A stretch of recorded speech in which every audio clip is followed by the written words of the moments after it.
여러분 안녕하십니까, 권순환입니다. 4.15 총선 파주월 선거 무효소송 재검표 과정에서 21장의 투표지 증발 의혹이 불거져 경찰 및 검찰의 수사가 아직 끝나지 않았는데도 대법원이 김명수 대법원장 퇴임 직전인 8월 31일에 파주월 선거소송 선고 공판을 강행키로 했다는 소식을 얼마 전 전해드린 바 있습니다. 이 같은 대법원의 비상식적인 졸속 선고 강행을 반대하고 규탄하는 집회가 8월 26일 이번 토요일 오후 2시 서울 서초동 대법원 앞에서 열립니다. 대중교통을 이용하는 분들은 서울 지하철 2호선 서초역 8번 출구 앞으로 오시면 된다고 합니다. 부방대와 국토본이 공동 주관하고 고교연합, 국토본, 전군연합, 해사구국동지회, ROTC 외국동지회, 부방대 등 30여 개 단체가 공동 주최하는 이번 집회의 명칭은 대법원 파주월 선거 무효소송 졸속 선고 반대 집회입니다. 이번 집회 개최 및 인원동원과 관련해 중요한 역할을 할 것으로 보이는 부방대 박윤성 사무총장은 긴급 공지를 통해서 다음과 같이 밝혔습니다. 박윤성 사무총장은 먼저 전국의 애국동지 여러분, 사상 초유의 자격 미달 법관 김명수의 대법원이 사법체계를 뒤엎는 희대의 엉터리 판결을 내리려 합니다. 21장의 특이한 투표지 증발 사건으로 여러 건의 소송이 걸려있고 수사가 진행 중인 파주월 선거 무효소송을 졸속 선고로 서둘러 덮으려 합니다. 사법 권력을 끝까지 악용하는 김명수의 발악을 질타하고 사법 정의 회복과 대법원 정상화를 촉구하러 서초동으로 모입시다, 이렇게 호소했습니다. 그러면서 1시는 2023년 8월 26일 14시, 그러니까 오후 2시, 장소 서초동 서초역 8번 출구, 공동주최 및 공동주관단체들을 소개하고 있습니다. 주최 측은 또 집회 예고 포스터를 통해서 사법 권력을 악용하는 거짓의 명수, 사상 초유의 자격 미달 엉터리 대법관 김명수를 막아라, 다같이 모이자, 사법정의 회복과 대법원의 정상화를 위하여, 이렇게 강조했습니다. 그러면서 21장의 특이한 투표지 증발 사건, 희대의 엉터리 판결로 사법체계 뒤엎는 졸속 선고 계략 중이라면서 대법원 파주월 선거 무효소송 졸속 선고 반대 집회를 예고했습니다. 한편 파주월 선거 무효소송의 핵심적인 쟁점으로 떠오른 21장의 투표지 증발 의혹을 가장 먼저 눈여겨보고 또 고소를 하도록 고소 대리인을 맡았던 도태우 변호사는 증거인멸 범죄를 향해 치달아가는 김명수 대법원장이라는 제목의 SNS 게시글을 통해서 먼저 2020년 4.15 총선 당시 투표지의 이미지 파일로 선관위가 대법원에 제출한 하드디스크와 2021년 11월 12일 재검표 당시 투표지의 이미지 파일의 해시값을 추출하고 봉인하여 대법관에 보관 중인 USB 사진들을 공개하면서 김명수 대법원장 퇴임 전에 공개 검증도 없이 선고한 후에 저 두 가지의 증거 훼손과 인멸을 향해 치달아가려는 뜻이 아닌가라고 의문을 제기했습니다. 도 변호사는 그러면서 엉터리 선고를 끝내 강행한다면 대법원에 대한 초유의 압수영장 발부와 집행이 필수적이다라고 강조했습니다. 이 부분을 다시 한번 여러분들에게 강조하도록 하겠습니다. 만약 대법원이 엉터리 선고를 끝내 강행한다면 대법원에 대한 초유의 압수영장 발부와 집행이 필수적이다라고 도태우 변호사는 역설하고 있습니다. 이어서 살펴볼 내용은 우리나라에서 처음으로 소프트웨어나 네트워크 통신망이 아닌 하드웨어 장비에서 악성 코드가 심겨진 스파이칩이 발견돼서 충격을 주고 있습니다. 중국산 기상장비에서 스파이칩이 첫 발견된 것입니다.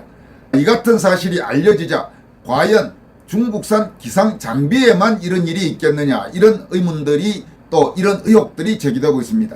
여러분이 아시다시피 4.15 총선 선거 당시 상당 부분 선거 관련 장비가 바로 중국산 제품이었습니다. 이와 관련해서 이번 중국산 기상 장비에서 발견된 스파이 칩과 4.15 총선 선거 관련 의혹을 함께 생각하는 그런 이야기들이 또 나오고 있습니다. 이 내용을 한번 살펴보도록 하겠습니다. 국가정보원이 최근 국내 공공기관의 기상관측 장비에서 무선으로 도감청이나 해킹이 가능한 백도어를 발견했다고 채널A가 특종 보도했습니다. 백도어란 악성 코드가 담긴 스파이 칩을 심어서 원격으로 정보를 빼내는 것을 말합니다. 그동안 중국산 소프트웨어나 네트워크에서 백도어 의혹이 제기된 적은 있지만 일반 하드웨어 장비에서 발견된 것은 이번이 처음이라고 합니다. 악성 코드가 심겨진 스파이 칩이 중국산 장비에 내재되면 해커가 무선 주파수를 통해 정보를 빼돌리는 구조라고 채널A는 전하고 있습니다. 이와 관련해 국정원은 기상관측 장비에서 발견된 배경도 조사 중입니다. 기후변화 같은 기상 관련 영역은 첨단 기술 분야로 꼽히고 있다고 합니다. 하드웨어 백도어의 경우 소프트웨어 백도어와 달리 무선 주파수를 이용하기 때문에 망 분리만으로는 막을 수 없어서 신종 해킹 수법으로 꼽히고 있습니다. 임종인 고려대 정보보호대학원 석자 교수는 채널A와의 인터뷰에서 백도어를 이용해서 어떤 중요한 제조 공정상에 있어서 첨단 기술과 관련된 정보를 빼낸다든지 하면 이것은 경제안보, 기술안보에 굉장히 큰 위협이 될 수 있다고 경고하고 있습니다. 그렇지만은 정부의 대응은 미비한 상태라고 합니다. 채널A 취재 결과 43개 정부 부처 중 24시간 상시 도감청 탐지 시스템을 갖춘 곳은 19개 기관에 불과한데 상당수 정부 기관들은 예산 문제를 이유로 무선 해킹과 도감청 등 시스템 구축에 매우 소극적인 실태입니다. 국가 중요 시설이 무선 해킹으로 마비될 경우 국가 안보에 치명적 위험을 초래할 수 있기 때문에 선제적 대비가 시급하다는 것은 말할 나위가 없을 겁니다. 그리고 처음에 말씀드린 대로 과연 중국산 기상장비에서 이런 스파이 칩이 발견됐다면 중국산 제품이 상당히 많이 사용된 대한민국 선거는 관계가 없는지, 선거에서는 혹시 이런 비슷한 스파이 칩과 같은 일이 없었는지, 그리고 실제로 이미 4.15 총선 선거 부정 의혹을 제기하는 분들 중에 오래전부터 중국산 제품의 위험성을 경고하는 분들이 상당히 적지 않았습니다. 그런 부분도 앞으로 눈여겨봐야 할 대목이라고 생각합니다. 이어서 살펴볼 소식은 최근 며칠째 지금 계속 논란이 되고 있는 광주광역시의 정율성 역사공원 조성산업과 관련된 이야기입니다. 정율성은 공산주의자입니다. 광주 출신인데 1939년 중국 공산당에 가입해서 현재 중국 인민해방군 행진곡인 팔로군 행진곡을 작곡했으며 6.25 전쟁 때는 중공군을 위해 전선 위문 활동을 펼친 뒤 중국으로 귀화한 아주 뼛속까지 공산주의자인 사람입니다. 그런 정율성에 대해서 광주광역시가 국민의 세금, 시민의 세금으로 계속 일종의 정율성 띄우기 작업을 해왔는데 그 문제를 둘러싸고 최근 본격적인 논란이 벌어지고 있는 것입니다. 이 광주광역시의 정율성 역사공원 조성 사업을 두고 박민식 국가보훈부 장관과 강기정 광주시장이 반박과 재반박을 주고받으면서 설전을 벌였습니다. 광주광역시는 2020년 5월 광주 동구 불로동 일대에 정율성 역사공원 조성 계획을 발표했으며 총 48억 원을 들여서 올해 연말까지 공원 조성을 완료할 방침입니다. 이와 관련해 박민식 국가보훈부 장관은 22일 광주시의 정율성 역사공원 조성 사업에 대해 북한의 애국 열사능이라도 만들겠다는 것인가라고 비판하면서 철회할 것을 요구했습니다.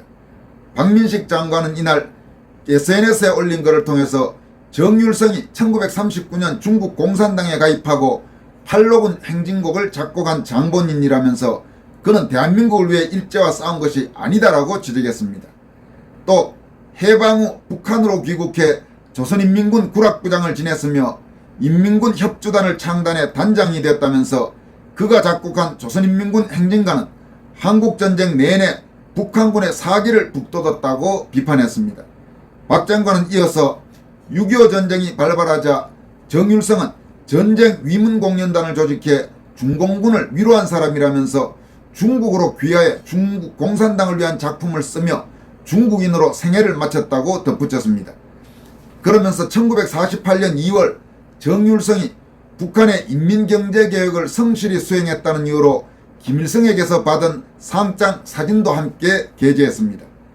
박 장관은 김일성도 항일운동을 했으니 기념공원을 짓겠다는 것과 무엇이 다른가라면서 광주시 차원의 시재정이 쓰인다고는 하지만 시재정은 국민의 혈세가 아닌가라고 직격탄을 날렸습니다. 이어서 국가보훈부 장관으로서 자유대한민국을 무너뜨리기 위해 앞장섰던 사람을 국민 세금으로 기념하려 하는 광주시의 계획에 강한 우려를 표한다면서 전면 철회해야 마땅하다고 덧붙였습니다. 정율성은 1914년 혹은 1918년생으로 알려져 있고 광주 출신입니다. 1933년 중국으로 건너가 피아노, 바이올린, 성악 등을 공부한 뒤 1939년 중국 공산당에 가입했습니다. 광복 후 북한으로 귀국했지만 6.25 전쟁 중 중국으로 돌아갔다가 중국 인민군의 일환으로 돌아와 소위 전선윈문 활동을 펼쳤고 정전 이후 북한에 정착했다가 1956년 김일성이 연안파를 숙청하자 중국으로 귀화했고 1976년 사망했습니다. 강기정 광주시장은 자신의 SNS를 통해서 광주는 정율성 역사공원에 투자합니다라는 제목의 글을 올리면서 박민식 장관에게 반박했습니다. 좌익운동권 출신인 강기정 시장은 광주는 정율성 선생을 영웅시하지도 폄훼하지도 않는다면서 뛰어난 음악가로서의 그의 업적 덕분에 광주에는 수많은 중국인 관광객이 찾아온다. 광주는 정율성 선생을 광주의 역사 문화자원으로 발굴하고 투자할 것이라고 주장했습니다.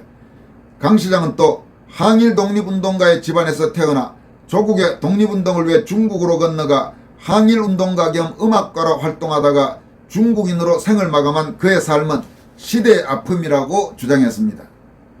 강 시장은 또 정율성 선생은 시진핑 중국 주석이 한중 우호에 기여한 인물로 김구 선생과 함께 꼽은 인물이라면서 나와 다른 모두의 등을 돌리는 적대의 정치는 이제 그만하시고 다른 것, 다양한 것, 새로운 것을 반기는 우정의 정치를 시작하시죠 라고 주장했습니다. 이에 대해 박민식 장관은 다시 SNS에 글을 올리고 다 중국 관광객 유치를 위해서라고요? 돈이 되는 일이면 국가 정체성이고 뭐고 필요 없단 말입니까? 라고 재반박했습니다. 그러면서 시대적 아픔을 알기에 더 분노하는 것이라면서 그가 만든 군가를 부르며 몰려왔던 적에게 죽임을 당한 수많은 이들의 피가 아직 식지 않은 대한민국이라고 정면으로 맞받아쳤습니다. 박민식 장관은 정 그렇게 기념하고 싶으면 민간 모금을 하든 민간 투자를 받든 혈세는 손대지 말기 바란다면서 그런 반국가적인 인물을 기념하라고 지방정부가 있는 것이 아니다. 이런 걸 적대의 정치가 아니라 상식의 정치라고 한다라고 강조했습니다. 정율성 논란과 관련해서는 김행범 부산대 명예교수도 아주 의미심장한 글을 자신의 SNS에 올렸습니다. 김행범 교수는 다음과 같이 밝혔습니다. 광주광역시 현 양림동 지역에서 태어난 정구모, 정부원은 같은 사람이되 우리는 그의 또 다른 이름 정율성을 어쩔 수 없이 알고 있다. 그는 공산중국의 중국인민해방군 군가를 지었다.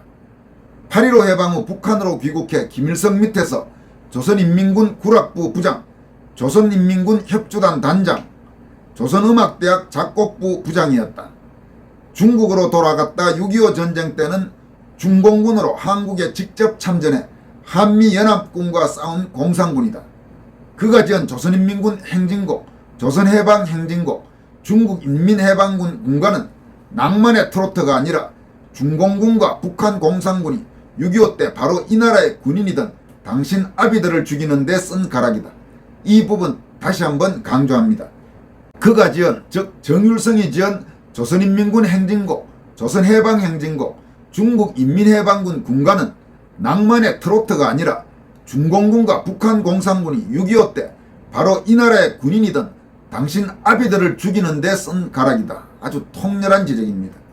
김행범 명예교수는 이어서 히틀러에 기여한 리하르트 바그너라는 이름이 이스라엘의 금기가 된 것은 유대인이 음악에 무지해서가 아니다. 그런 바그너조차 적어도 이스라엘 땅에 침공해 유태인을 직접 죽인 적은 없었다. 전시에 제나라의 사령관이던 백선엽 장군을 친일로 몰아붙이더니 바로 자신들의 아비이던 한국군을 살상하기를 종용하는 노래 지원자에게 그 기념거리를 조성해주는 반도 백성의 거룩한 자해행위는 원수를 사랑하라는 그리스도 복음의 최종 완성이거나 문외아들이거나 스탈린조차 몸서리치게 만들 철저한 공산 이념의 반영일 것이다.